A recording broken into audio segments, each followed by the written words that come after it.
Howdy everybody, here for part 3 of black walnut dye. It's been boiling away for a few hours more. I'll probably leave it all overnight, but I've gotten most of the actual nuts out of the solution. It's only just starting to get to really, really light simmer. It's still cool enough that I can reach my hands in without them really burning. So it's not really hot yet. I wouldn't even really call the dye done until it boils, but I just wanted to give you guys updates throughout the process. I probably could be done with the actual shelling long ago if I had just, been accepting leaving the nuts a little dirtier, leaving more flesh on them. But here's one of those. Here's one of those shirts. As you can see, my hands are much worse. They're much more dyed. But let me squeeze all the dye out of this thing that I can right now and give you guys a good frame of reference for it. So, real quick, my hands, as you can see, are just about pitch black. That's okay. It'll wear off in a few days to a few weeks. But yeah, that's it's noticeably darker than the pure white that I started with. Now, I just mix it in, reach below. Don't think I can find the bandana in the mix anymore, but yeah, just lift things up, push them under, stir it around. The pot is at least simmering, so that fire, little at a time over the hours, has got it warm. Let's see. Yeah, you guys can even see the steam on camera. But yeah, I've just been sitting here. The water is getting hot, but the nuts inside are not hot, so I'm, again, still going to throw them in my raw pile until this actually is getting hot enough that I can't touch it. But yeah, that's what I should be doing, is just leaving most of the flesh that clings to the nut on it. I've been way obsessed with getting them actually clean when I don't need to. But yeah, my goal right now is to get all of the nuts shelled before I head in for the night and just let this sit. It'll be cold by morning, but just give everything a long time to sit in it. Hopefully there'll be enough room once I get all the nuts out, and that'll make more room for me to throw in a camouflage backpack I wanted to throw in as well. So we'll see. Just a Molly ACU UCP kind of backpack. Like I went over before, I like to dye any modern day camo I get or wear because I don't want to come off as being a veteran. I don't mind wearing older camos or foreign camos because no one's really going to look at somebody my age and in like woodland camo and go, oh, okay, that guy that's clearly far too young was definitely involved in any of the engagements where we were still wearing that. But for the more recent stuff that is within my age range or is within my country, I really don't like to wear that camouflage, just out of respect. But this stuff makes it work better in my environment anyways. That ACU is way too bright to really blend in temperate woodlands.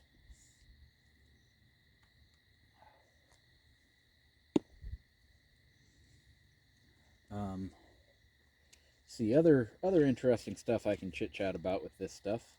You can use it as hair dye, and you can use it to treat certain ailments of the scalp, but do remember it will work as a hair dye either way. So let's say you're worried about dandruff or things like that, you can totally soak your hair and scalp in this liquid, and it will help fight the dandruff because it's topical antiseptic, antimicrobial, antifungal, has all these benefits from all the chemicals in it. So it can do a whole lot of incredible things for you.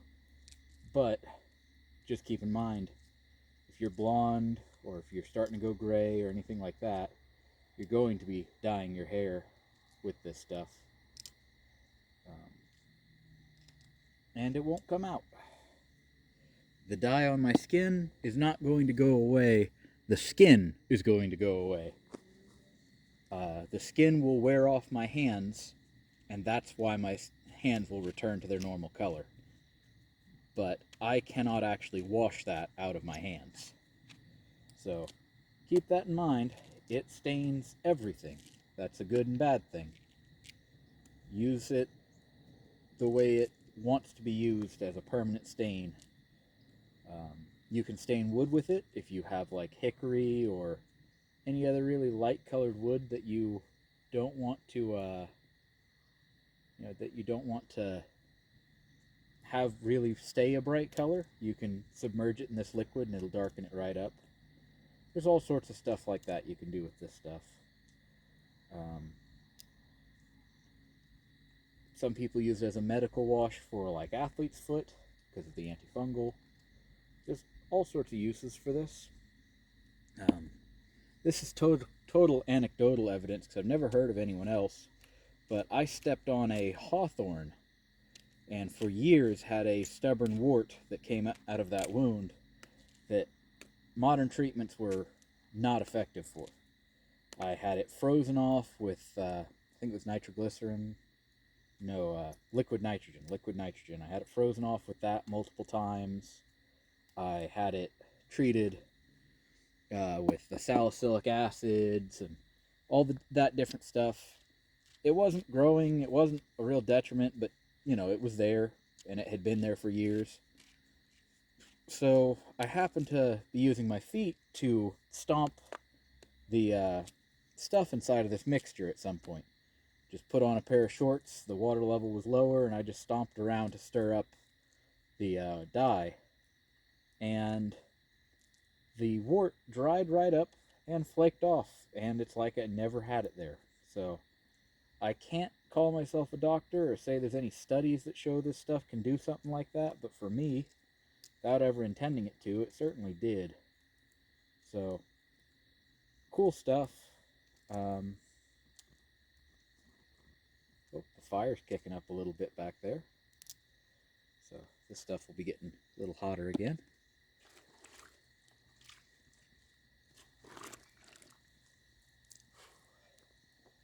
It does sting on all of my little cuts, and of course the roughness of these, handling them in water where warm water where my skin has been getting softer and softer.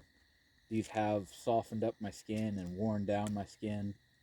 They're very, very rough on the hands kind of job. But yeah, bit by bit, things are getting there, getting better. So I hope you guys have enjoyed this so far. I hope my rambling isn't too annoying.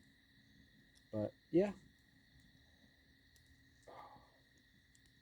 if any of you are interested in this, or in general just kind of like my rambling, I've been told by a couple people I have a nice calming voice, anything like that, I have a big question going on right now. I had a video I uploaded asking my fans for advice a bit ago, and my question to all of you is, what would you like to see me do throughout winter? Because I can film a little bit of my blacksmithing, but my blacksmithing setup isn't worth filming, so I don't really want to film a lot of my smithing. I can show off the products a little bit, but that's all I can really do. So if that's not it, and I can't film much of gardening because I live in a cold region, and any day now, all these gardens of mine are going to be asleep. And they'll be asleep all the way until fairly late spring for most of the world. So, I don't have a whole lot left to say. Once we get into winter, I don't know what to talk to you guys about. I'm working on a book. For those of you that know that or want to hear about that, I'm working on a book to talk about. Maybe we can fix, or not, maybe not fix, but work a little bit together on feeding the world. My idea of increasing the amount of wild edibles and forageable foods that are available to people outside of the countrysides or even in the countrysides that have been clear cut. The woods around me have all been clear cut, and all we have now are these volunteer species, Osage orange, honey locusts, and invasives.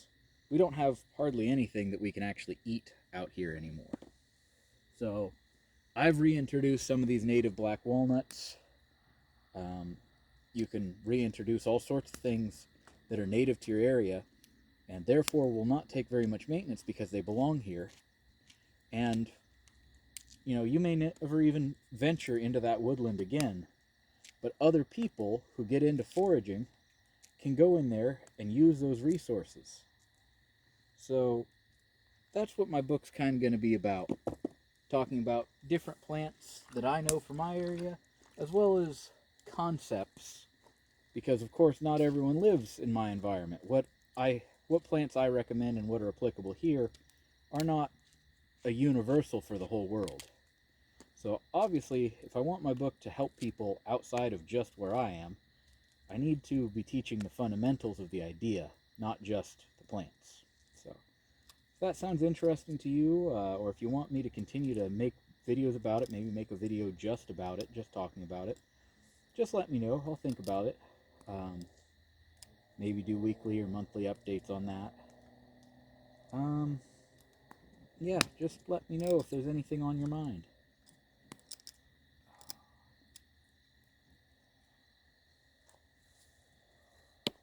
It's amazing how little nuts you're actually getting after going through all this. Like I said, I got way more black walnuts than I really needed for the amount of dye I'm making. I got 2 5-gallon buckets full, which I believe, if my measurements are on point, that's probably considered a bushel. Maybe I'm wrong, but I think 2 5-gallon buckets is considered a bushel, roughly. So I got a lot of these things that I packed up and brought home, but after shelling them, there's actually not all that many in the box or in the pile that I've been piling up. So that's another thing, is if you're gathering these for food instead of for dye, it's actually far more advantageous to wait a little longer instead of getting them at this green phase like I get them. Get them when they're all brown, especially get them after it's been wet for a little bit. It's been very dry here lately. So get them when they're brown and wet, and you can generally just step on them and it will squish. Excuse me, sorry about that. It will squish the nut out of the middle. So that will allow you to just collect the nuts and not the hull. So if you're not interested in dyeing, this process can be far easier. You can squish them on your way home, or as you walk along, squish them, then pick them up, and then process them at home much easier. Something else you can do is when they're all squishy like that, if you collect them with something like a nut collector, you can instead, like a nut wizard, you can instead throw them all in a 5-gallon bucket with some water, and then get like a drill with a paint mixer on the end and buzz that up, and you can oftentimes just liquefy everything. Alright, so I have almost got them all. Hopefully my rambling has been enjoyable to somebody. If nothing else, the beautiful sounds of nature out here are always wonderful to me. You can hear the tree frogs, you can hear the crickets. The tree frogs kind of purr. And everybody knows what the crickets sound like, of course. But just the sounds of nature, the sounds of where I grew up and how I grew up, and I think it's beautiful. Wouldn't want any other life. Just gotta work hard to protect it and maintain it. suppose that's something we can all relate to, no matter how we were raised and where we are. You got to work hard to keep it, to keep even pieces of it. That's something I could shoot videos on too, I suppose, philosophy. I think philosophy is important and understudied. I think a lot of the stuff we teach middle and high schoolers is pointless to teach them at that age. Some of the more advanced math and things like that the average person simply never needs and will never use. But we don't teach them philosophy, something that can be based around regulating their own emotions, their own wants and desires, something that just might elevate people to a higher level than they were brought up or than they were born into. You know, I grew up pretty lucky. Parents that would talk about really, really major subjects. I learned world events, world history. I learned so many things just by listening to what my parents were talking about. So that was something that I will always consider myself very lucky for. But I shouldn't have to be the only person that learned something growing up. The thirst for knowledge is something that we should make an effort to instill instead of crush. Kids oftentimes will want to learn something, but it's not what they're supposed to learn, so we just bury it. I'm not saying there's no reason to teach fundamentals by any means. We certainly should teach everybody to read and write and, a lot of these things, but, I don't need to know all the algebra and geometry that I was taught. At least not yet. But I was never taught how to file my taxes, as everyone says. A skill that every single one of us will use. I was never taught how to feed myself, how to take care of myself, in school at least. These were all lessons that, you could say by design we weren't taught, but one way or another we weren't taught. You either learned it from your parents, or you learned it on your own from the internet, a valuable thing. One of the great things of the internet is that we live in the information age. You can learn almost anything, regardless of whether the people around you want you to learn it. If you want to learn how to feed yourself off the land, there's great resources here. If you want to learn how to have better food stability, have better food security, there's so much information available to you for it. If you want to learn, how to defend yourself, you can learn a lot of the fundamentals before you ever pull up to a martial arts class or a shooting range. You don't have to go out and spend money to do a lot of the things you used to have to spend money to learn even the basics of. So we in my generation especially really underestimate the value in that.